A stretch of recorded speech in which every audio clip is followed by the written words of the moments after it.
segundo método, então, para a gente promover a analgesia por meio da bandagem elástica é o método de circunvoluções. O que são as circunvoluções? Então vamos lá. Bom, eu separei aqui no quadro duas imagens para você. À sua esquerda, você vai estar analisando aqui um tecido com um processo inflamatório, tá? Ou seja, um tecido doente, ali eu tenho uma inflamação no local, tá? E vamos pensar que essa é uma inflamação no tecido muscular, ok? Alguma batida, alguma lesão. Agora veja bem, o que acontece aqui?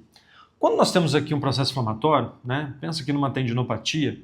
Nessas inflamações de tendões, nós temos aqui, nessa região, a liberação de fluidos inflamatórios, que a gente chama de exudatos inflamatórios, né? Interleucina, TNF-alfa, que é fator de necrose tumoral, enfim, diversos exudatos. Esses exudatos, eles promovem aqui, nessa região, uma liberação aumentando, né, esse líquido intercelular. Então, aumenta-se aqui a quantidade de líquido presente nessa área, o que gera o que a gente conhece como edema, né? Então, olha só o resultado disso. A presença desse excesso, esse exudato inflamatório nessas regiões, vai gerar um edema local. Essa pressão, né? Então isso daqui aumenta a pressão daquela região e como consequência disso, essa pressão ela vai resultar no quê? Tá vendo que aqui nós temos os vasos sanguíneos, ó? Esse vaso sanguíneo, ele está ali comprimido devido a essa pressão. Então nós temos como consequência dessa pressão uma redução do calibre do vaso, né? Que a gente chama de vasoconstricção. Então quer dizer, o vaso ele tem uma diminuição no seu calibre. Tá?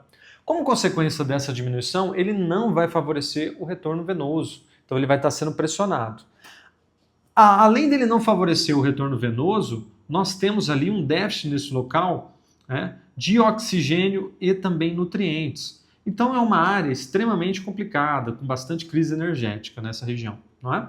Tudo isso provocado pelo excesso, pela essa pressão oriunda desse edema provocado pelos exudatos inflamatórios. Qual que é o resultado disso? O resultado disso tudo é que essa pressão ela vai estimular as terminações nervosas livres, que são os receptores de dor. E como consequência disso, o paciente vai sentir dor. Perfeito? Bom, então aqui você está vendo a pele, a epiderme, e nessa epiderme a presença das terminações nervosas livres, que são os receptores de dor. Tá?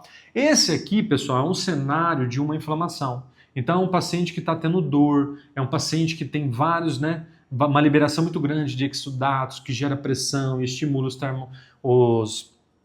os receptores de dor, tá? As terminações nervosas livres.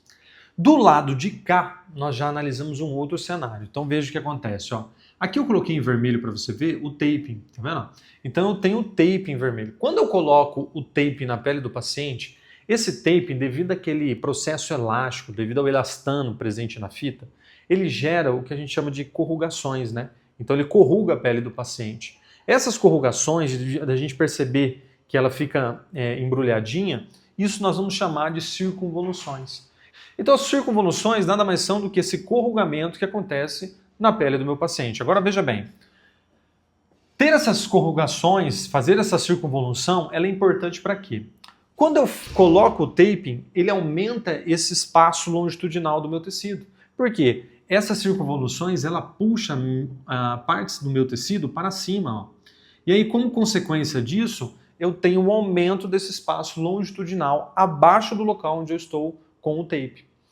Quando ocorre esse aumento desse espaço, eu vou ter como consequência disso, olha o vaso sanguíneo, tá vendo? Então o vaso sanguíneo, ele tem sua abertura, uma vasodilatação. Então eu deixo de comprimi-los, né? Ocasionando então uma abertura do meu vaso.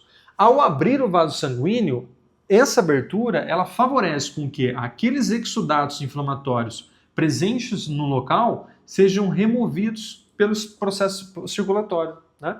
Então ele acaba sendo removido. Ao ser removido, ele gera espaço para que chegue um novo sangue. Então, consequentemente, eu tenho diminuição dos exudatos inflamatórios, ó, dos exudatos. Ao mesmo tempo, eu tenho o aumento da oxigenação e da nutrição do meu tecido. Então, vai chegar oxigênio e nutrientes, favorecendo com que, naquele processo inflamatório de uma lesão, se eu estou ali trabalhando, né, um processo regenerativo com alguns mecanismos, essa regeneração vai ser melhor. Uma vez que eu tenho um sangue com oxigênio nutrido para auxiliar esse processo regenerativo, tá? Então, esse aumento do calibre do vaso remove os exudatos, favorece a chegada de nutrientes e oxigênio. E olha o que acontece, o mais legal, você tem a descompressão pela redução do edema. Então, não ter o edema aqui presente, as terminações nervosas livres deixam de ser estimuladas. E aí, como consequência, o meu paciente vai eliminar a dor e com isso eu consigo o quê? A analgesia. É assim que a bandagem funciona quando a gente fala no processo de analgesia. Seja pelo método de teoria da comporta ou pelas circunvoluções.